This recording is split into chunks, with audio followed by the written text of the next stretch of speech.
अस्सलाम वालेकुम।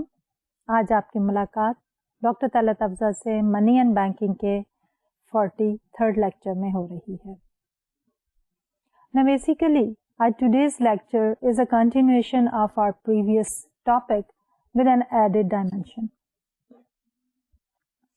Therefore what I would like to do is I'll revise the previous lecture and then I'll continue with our new lecture. Our discussion so far was focused on the assumption that the inflation does not change. Whereas in real life, inflation and the output, they are jointly determined. Before I go for the joint determination of the output and inflation with the help of the aggregate demand and the aggregate supply, I would just focus back on the aggregate demand and then I'll come and add up the dimension of the aggregate supply and then we'll talk about the equilibrium. So in the previous lecture, we were talking about the concept of the aggregate demand. Because we were trying to link the monetary policy to the real variables. And then we said, okay, in the long run, monetary policy or the money supply influences the inflation. In the short run, that relationship is not that clear.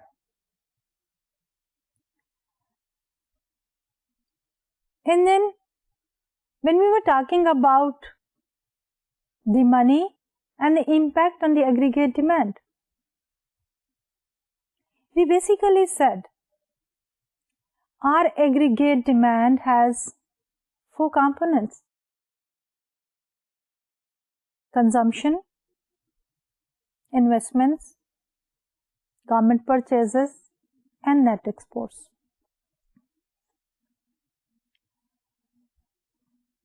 When we talk about the increase in the money, and if we assume, going back to the velocity of money, because the impact of course is coming through the exchange equation of exchange, and then from there we derive the quantity theory of money. So in quantity theory of money we said our MV is equal to PY. What is M? Is the money. V is the velocity of money, is equal to P, which is the price level, and Y is the real output. Translating these variables in terms of percentage changes, we say percentage change in M plus percentage change in V is equal to percentage change in P plus percentage change in Y. We can also say the growth in M plus the growth in velocity is equal to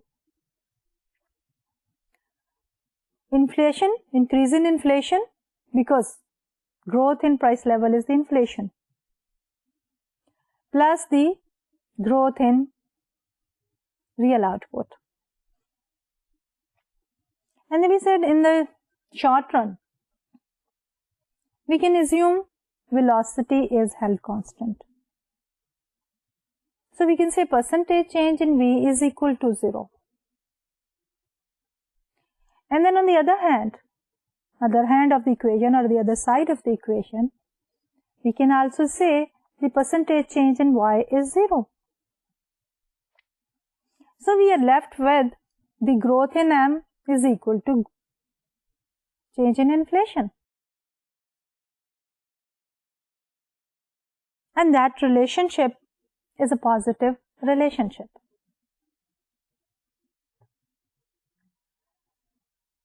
And when we translate this impact into the aggregate demand, what basically is the mechanism now? Now, increase in inflation is going to reduce the monetary balances, real monetary balances, M over P,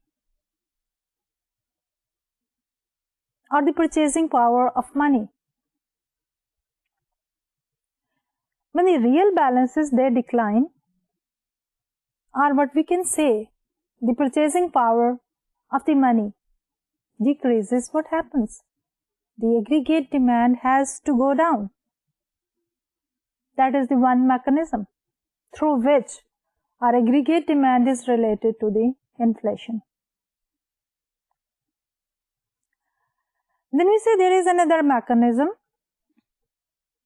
and that mechanism is through the changes in the real interest rates. We are trying to look at the changes in the aggregate demand due to the changes in the real interest rate. When we were discussing the concept of the monetary policy reaction curve, then we said the monetary policy reaction curve is drawn so that we keep our inflation at a certain target inflation rate, and we try to bring our interest rate to the long run interest rates.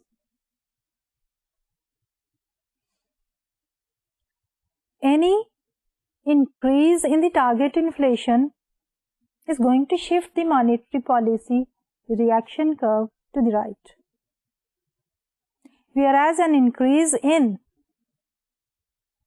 the long run interest rate will shift our monetary policy reaction curve to left. And then comes the question of the slope of the monetary policy reaction curve.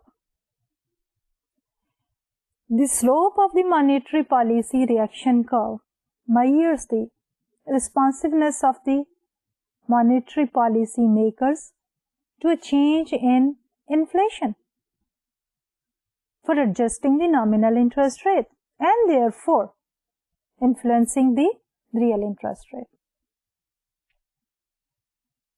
होता क्या है कि अगर हमारी current inflation is higher than the target inflation, the monetary policy makers, they should react, and they do react, to bring that inflation back to the target level. And how do they do that? The policy tool in the hands of the policy makers is the reserves of the other banks. Through manipulating the reserves, they try to increase the nominal interest rates. When the nominal interest rates they go up, then the real interest rates they will follow the suit.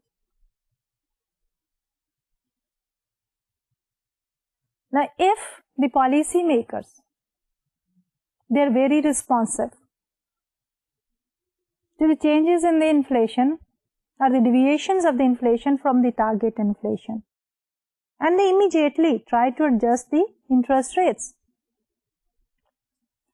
then the slope of the reaction curve will be very steep, meaning small deviation of inflation from the target inflation will spark a larger change or a large adjustment in the nominal interest rate, and therefore our real interest rates. When the real interest rates they go up, what happens? The interest sensitive components of the aggregate demand curve, including the consumption, investments, and the net exports, they are going to fall down. And as a result, output level is going to decrease and the inflation will come back to the target level. That is the adjustment mechanism. And then when we say the policy makers are sluggish in adjusting the nominal interest rate and the real interest rate, then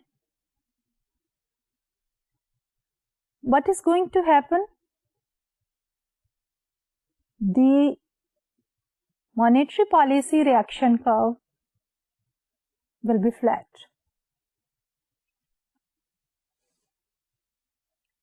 Based on this, we can also establish a relationship between the aggregate demand curve slope and the reaction curve slope. If the monetary policy reaction curve is steep, policymakers are aggressive for adjusting the interest rate in response to the deviation in inflation from the target inflation rate, then our aggregate demand curve will be flat. A smaller increase in inflation will bring a larger decrease in output.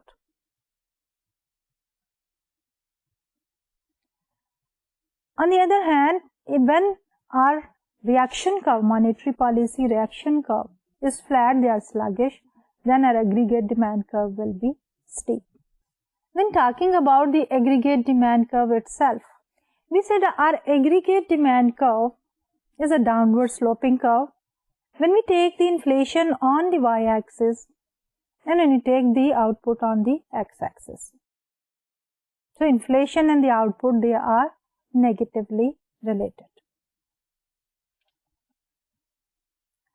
What basically determines the slope of the aggregate demand curve? There are three factors. Number one is the responsiveness of the monetary policy makers, or the slope of the monetary policy reaction curve. Number two, the sensitivity of the aggregate demand component to the changes in the real interest rate. And finally, the components which are not real interest rate sensitive, they can also shift the aggregate demand curve. But of course, the third factor here is determining the slope is through that money supply relationship, the changes in the real balances and the impact of that on the aggregate demand. When we have these three factors determining the slope of the aggregate demand curve, we can have a flatter slope of the aggregate demand curve, and we can also have a steeper slope of the aggregate demand curve. But of course, we also would like to look at the factors which can shift the aggregate demand curve. The factors which can shift the aggregate demand curve, they include the components of the aggregate demand curve which are not sensitive to the real interest rate. If they increase, the aggregate demand curve will shift to the right. If they decrease, the aggregate demand curve will shift to the left. In that, we talked about interest insensitive component, consumption. If the consumers, they become optimistic. If the firms, they become optimistic. Consumers, they increase their consumption. Producers, they increase their investment. Despite the fact that there is no change in the real interest rate, then the aggregate demand curve will shift towards right. And the same thing is true for the net exports. An increase in the net export, which is not triggered by the change in the real interest rate, will also shift the aggregate demand curve to the right.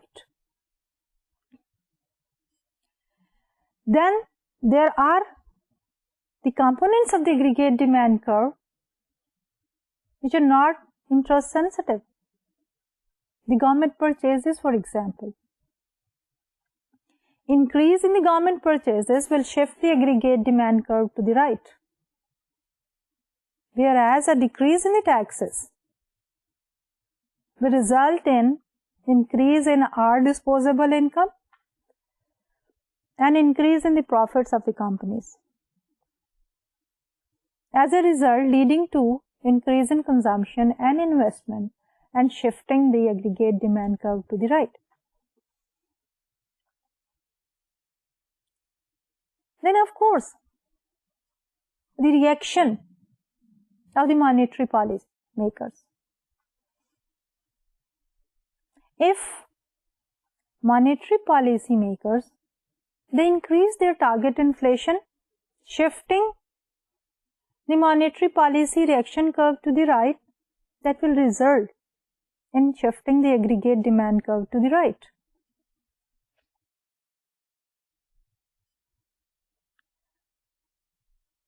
Similarly, increase in the long run interest rate will shift the reaction curve to the right, left, and the aggregate demand curve will also shift to the left. In all of our discussion so far, we simply talked about the aggregate demand. But how the inflation and output, they both are determined. Here we need to look at the other side of the picture. We need to look at the cost and production decisions of the firm. Because आपको याद होगा जब हम micro economics की भी बात करते हैं तो हम कहते हैं equilibrium. Equilibrium prices and quantities, they are determined by two market forces, demand and supply, or the agreement between the consumers and the producers.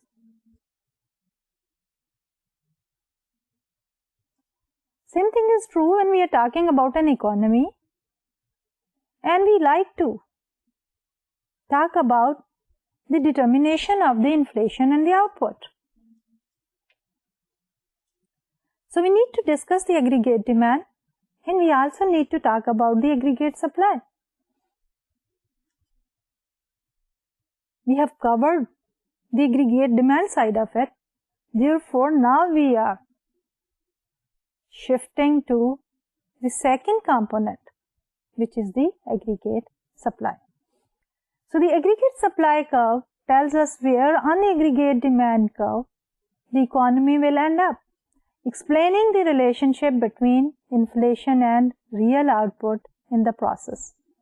Talking about the aggregate supply curve, we need to talk about the short-run aggregate supply curve and the long-run aggregate supply curve. Because when we were talking about the output, we talked about the current output and the potential output.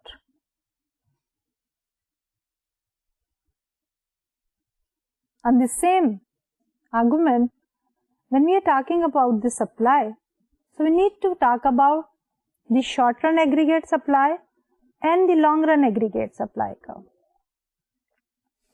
Starting with the short-run aggregate supply curve. Now, the short-run aggregate supply curve tells us that given an aggregate demand curve, which we have seen is a downward sloping curve when we try it in inflation and the output dimensions, the economy is going to settle down for the output and the inflation, and where the economy is stable for a shorter period of time. So the short-run aggregate supply curve tells us where the economy will settle at any particular time. Whereas when we talk about the long run, so the long run curve tells us the level of inflation and output the economy is moving toward. So the short run is a first step and the long run is our final objective. So in our today's discussion, we are trying to establish a relationship between inflation and the output. And that we are going to determine once we cover our discussion on the short-run aggregate supply curve as well as the discussion on the long run aggregate supply curve. Talking about the aggregate supply curve, there is a concept which is known as the inflation persistence. What does it mean? If we experience certain inflation rate in 1 year, it is likely to persist for some time. We expect inflation will continue the same way.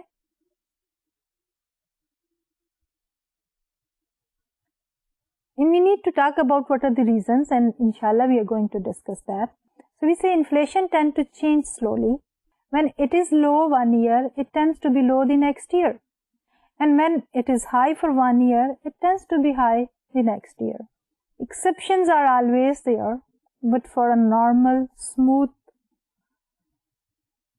developing economy with low inflation rate, the tendency in the inflation is, if it is low for 1 year, we expect that this low inflation will continue the next year as well. If it is high in 1 year, we expect that it will continue to be the same way for the coming year. But if inflation behaves this way, that being low and then continuing with the low rate, and then having a high rate and then the next year it remaining the high, this is known as the inflation persistence. So if inflation remains steady over shorter periods, while real output adjusts, then the short-run aggregate supply curve must be flat at the current level of inflation.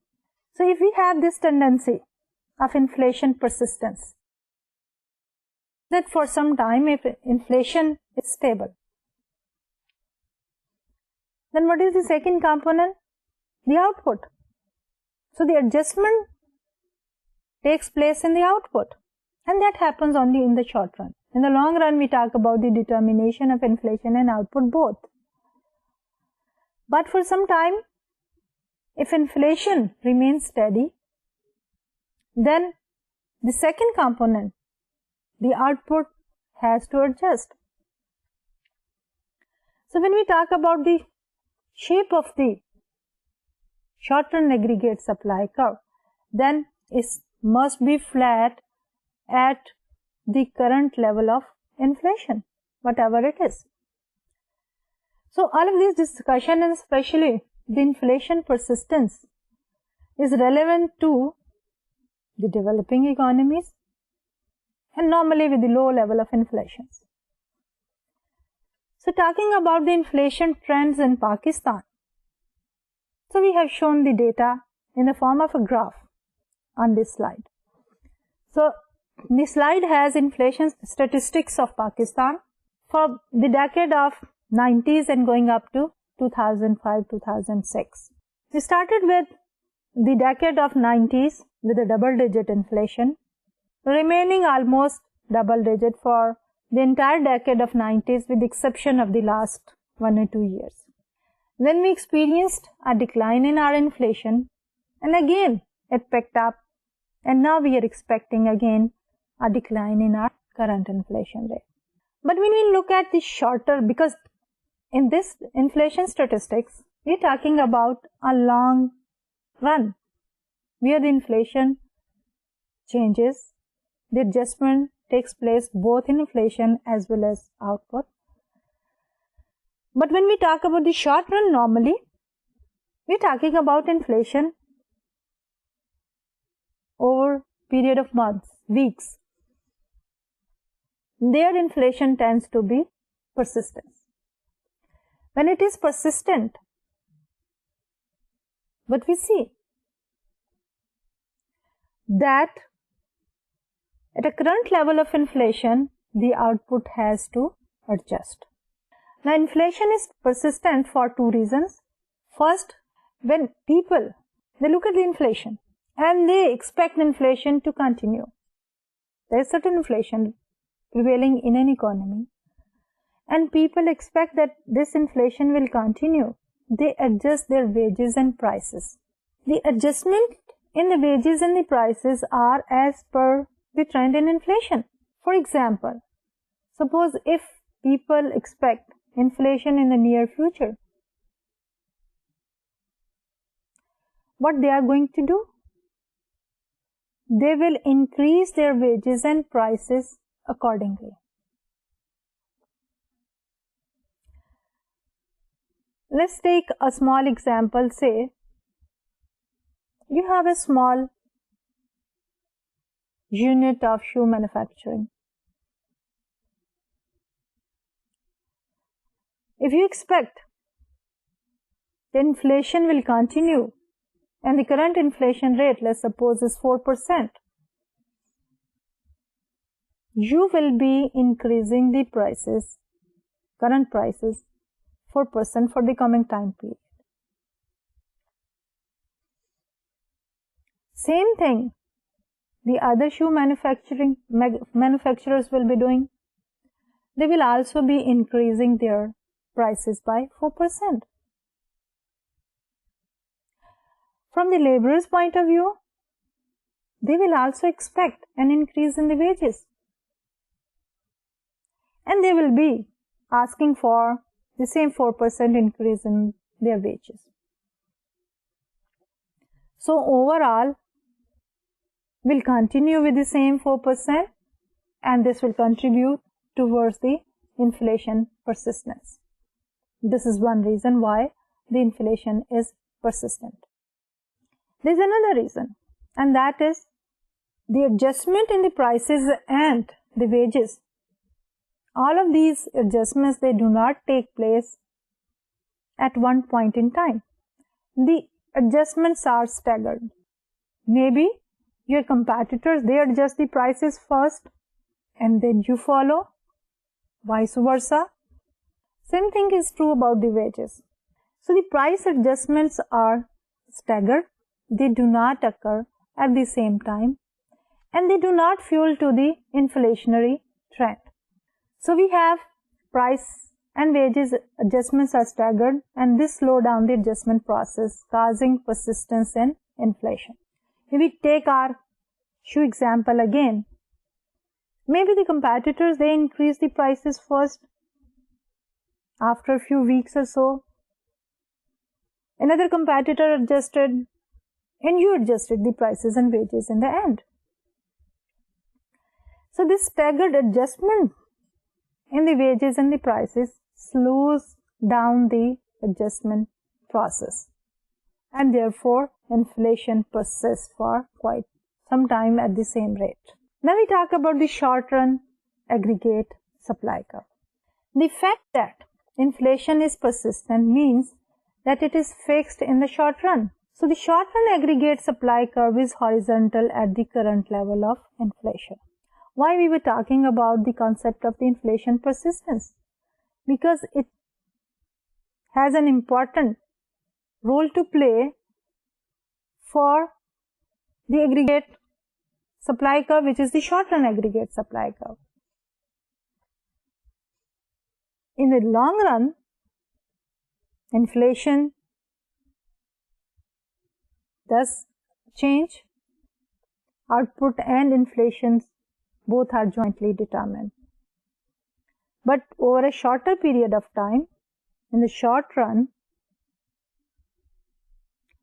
since inflation persistence is there, inflation does not change, does not adjust very quickly.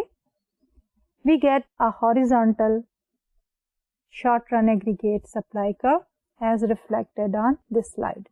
Inflation persistent means that the short-run aggregate supply curve is horizontal. If we take the output on the x-axis and we take the inflation on the y-axis, and our short-run aggregate supply curve, which we call as SRAS, is horizontal at the current inflation rate. Now, in this particular scenario, since the inflation does not adjust, we have an horizontal short-run aggregate supply curve. Then the producers, they adjust their output,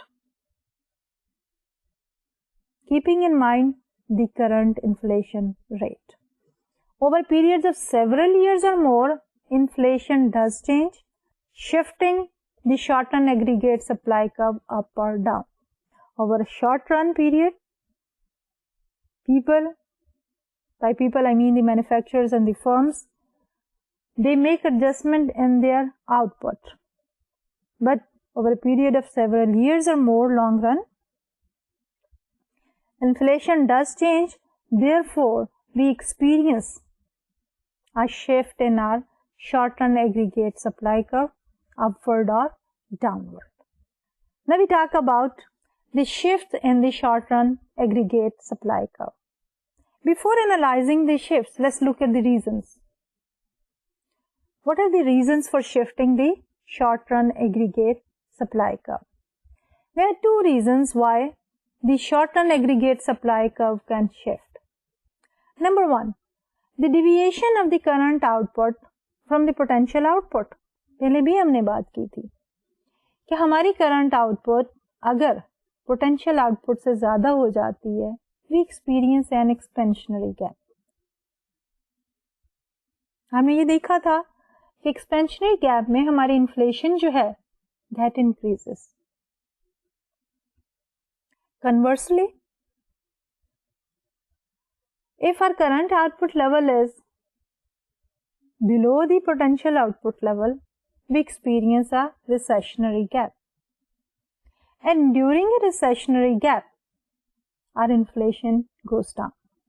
That is one reason. And secondly, any change in the cost of production, changes in the external factors driving the production cost, any factor which can change the cost of production will result as shifting the short-run aggregate supply curve. So these are the two reasons. So let's analyze these reasons and look at the shift in our short-run aggregate supply curve. Starting with the output gaps. When current output equals the potential output, so there is no output gap, the short-run aggregate supply curve remains stable. We start with the equilibrium situation first. If our current output level is equal to the potential output level, there is no output gap. Then our short-run aggregate supply curve is horizontal at the current rate of inflation. Then, when the current output rises above or fall below potential output, so that an output gap develops, inflation will rise or fall. Let's take one example at a time. Starting with a scenario in which the current output is higher than the potential output. This is what is called as the expansionary gap. So in that scenario, let's look at this graph here. We have here output level on the x-axis, inflation on the y-axis. Our short-run aggregate supply curve is horizontal at the current inflation. Now we are taking the scenario when the current output is above the potential output, we have an expansionary output gap. And the expansionary output gap results in a higher level of inflation. Therefore, our short-run aggregate supply curve will shift upward. Secondly, if the current output level is below the potential output level, we have a recessionary gap. And we have already seen and discussed that during the recessions, inflation rates also go down. Therefore, the current level of inflation decreases, resulting in a downward shift of the short-run aggregate supply curve. And that we have shown on this slide here. When the current output is below the potential level, that creates a recessionary output gap. The short-run aggregate supply curve will shift down. To further elaborate here, we say when current output is below the potential output, then we are saying when the current output level is below the potential output level, which means the economy is capable of producing more. But we are not utilizing all the productive resources of our economy. So part of the resources are idle. When the firms want to hire workers, utilize more assets, they do not find it difficult to hire workers and acquire more assets at lower prices. And the firms, they tend to raise their prices and wages less than they did when the current output equaled the potential output. If they are ideal, supply is more, their utilization is less, so the firm will be willing to pay less and the price level is going to go down. On the other hand, when the current output is above the potential output, then the utilization of the resources is at a higher rate. The firms, they compete to acquire more assets, hire more workers, and they find it difficult to hire them. So in order to acquire them, because for producing more, they need more factors of production. So in order to acquire them, they have to pay higher wages, they have to pay higher prices for the assets, resulting in an increase in the inflation. So this, when current output deviates from the potential output, inflation adjusts and the effect takes time to be felt. It is not felt in the short run, rather it is felt over a certain period of time, because this adjustment in inflation takes some time. In the short run, as we already said, inflation is persistent. Now the economists, they have different viewpoints about the adjustment process. Some of them, they have the idea, they have the belief, or they argue that the system is flexible, wages are flexible, prices are flexible, therefore adjustment takes place quickly. But there is another school of thought of economists who believe that the prices and wages, they are sticky. We talk about sticky wages जब हम macroeconomics की बात करते हैं, वहाँ पे भी हम स्टिकी वेज प्राइसेस की बात करते हैं. माइक्रो में भी लेबर की जब प्राइस डिटर्मिनेशन की बात करते हैं, we talk about this sticky wage concept. So the school of thought of economists जो ये समझते हैं कि wages and the prices, they are sticky, they think the adjustment process is slow and it takes a longer period of time. So while those who emphasize that many prices and wage decisions involve long-term contracts think the adjustment is sluggish. Now we talk about the inflation shocks, because any shock can shift things. So talking about the inflation shocks, an inflation shock is a change in the cost of producing output and causes the short-run aggregate supply curve to shift.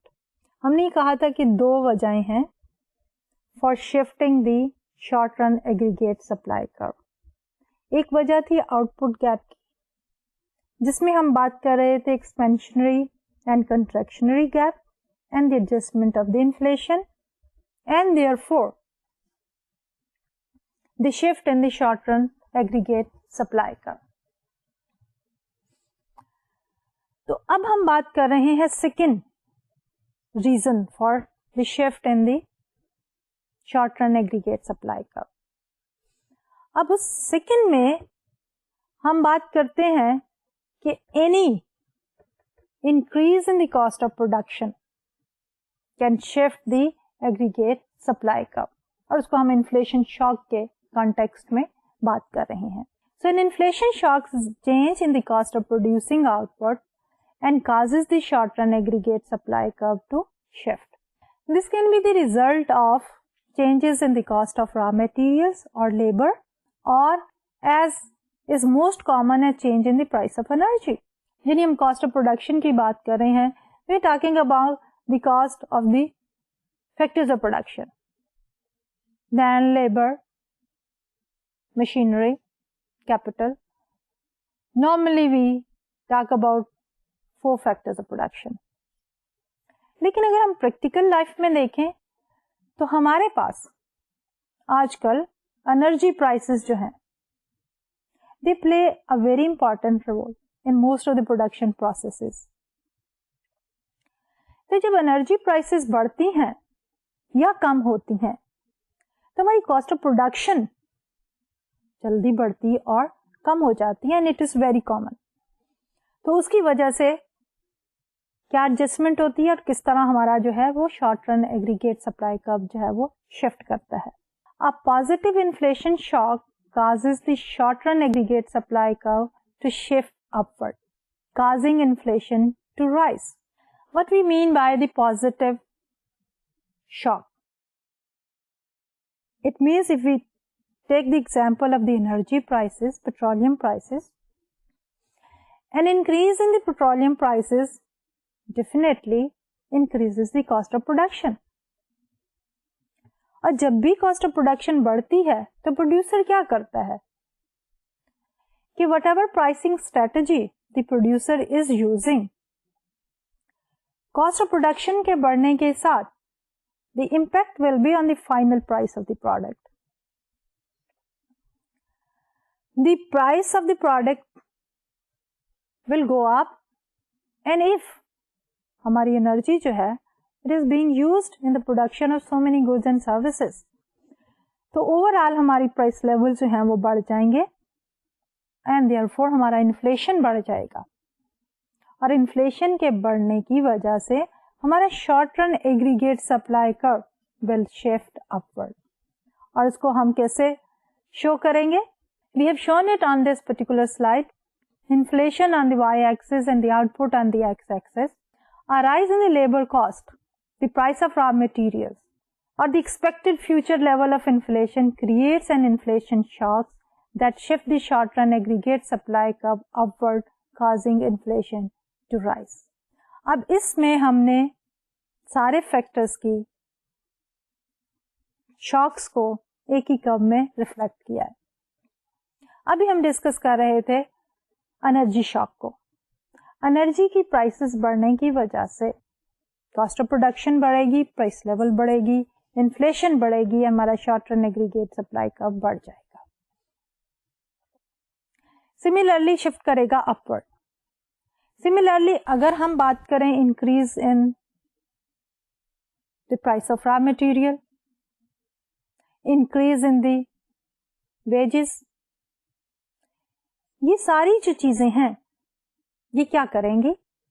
Inflation बढ़ाएंगी ultimately, क्योंकि cost of production बढ़ती है, और inflation के बढ़ने की वजह से हमारा short run aggregate supply curve जो है वो शिफ्ट करेगा अपवर्ड।